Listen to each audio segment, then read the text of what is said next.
Zergatik medikuak esaten dute janari gordina, letxuga, tomatea, sagarra, jan baino lehen garbitu egin behar direla?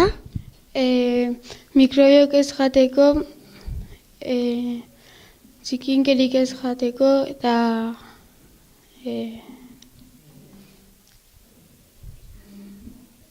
ez gaixotzeko.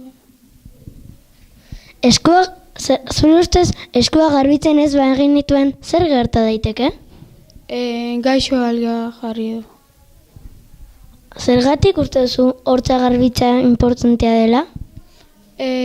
Hortetan kariesak eta ondo ukitzeko. Batzuek esaten dute dutxatzea egunero egin behar dela, eta beste batzuek ez zergatik uste duzu? Ona dutxatzea, baina ez asko ze jaboia, asko utxatzen mazia jaboiakin eta azalantza txarra izan daik. Zergatik kendu behar dira mukiak? Ez aldi genituen kentzen irentxingo genitu, inbarko genitula. Zure ustez zorriak kentzea ze bada beharrezkoa? Ez baldin baditugu kentzen geroz eta gehiago egiten die eta ondoko ikutxo gaikeu. Belarria garbitzea ze bada garrantzitsua?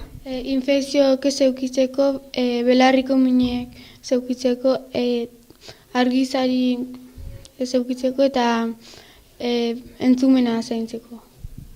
Eskerrik asko, agur.